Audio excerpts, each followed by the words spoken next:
একদম অনুষ্ঠান বাড়ির মতো যদি এঁচোড় চিংড়ি বাড়িতে বানাতে চান তাহলে অবশ্যই ট্রাই করুন এই রেসিপিটি। নমস্কার বন্ধুরা, বং ফুড স্টোরিতে আপনাদের সকলকে জানাই স্বাগত।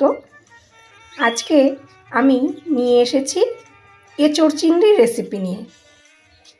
দেখতে যতটা সুন্দর লাগছে, খেতে কিন্তু আরও টেস্টি। তো চলুন শুরু করা যাক। প্রথমেই নিয়ে নিয়েছি আমি এখানে 1 কেজি এঁচোড়। ভালো করে কেটে পরিষ্কার করে ধুয়ে নিয়েছি। তারপর তার মধ্যে দিয়ে দেবো পরিমাণ মতো লবণ, হলুদ, লঙ্কার গুঁড়ো। তারপরে ভালোভাবে ম্যারিনেট করে রেখে দেবো 15 থেকে 20 মিনিট। এবার একটা কড়াই নিয়ে তার মধ্যে জায়ফল, জয়িত্রী, স্টার অ্যানিস, বড় এলাচ, গোটা গরম মশলা আর দিয়ে দেব সাজিরে, সামরিচ। ভালোভাবে শুকনো খোলায় ভেজে নিয়ে একটা শুকনো পাউডার তৈরি করে রাখবো। তারপরে তৈরি করে নেবে আরও একটি মশলার পেস্ট। আদা, রসুন, কাঁচা লঙ্কা আর টমেটো একটা পেস্ট করে সাইডে রেখে দেব। তারপরে কড়াই গরম করে তার মধ্যে দিয়ে দেব 150 গ্রাম সর্ষের তেল।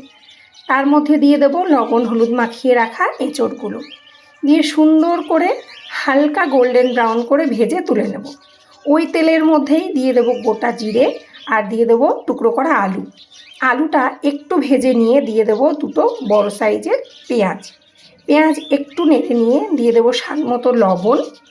আবারও একটু ভালোভাবে পেঁয়াজটা গোল্ডেন ব্রাউন হয়ে আসলে তার মধ্যে দিয়ে দেব লবণ হলুদ মাখানো চিংড়ি মাছটা একটু ভাজা ভাজা হলে তার মধ্যে দিয়ে দেব আগে থেকে পেস্ট করে রাখা মশলা।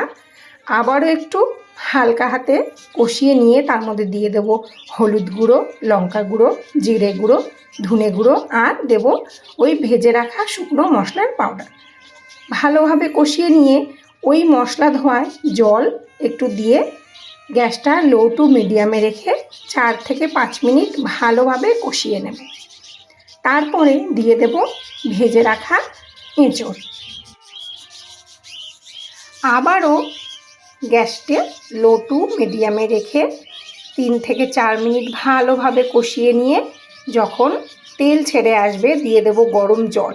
তারপরে ঢেকে রেখে দেব 5 থেকে 7 মিনিট।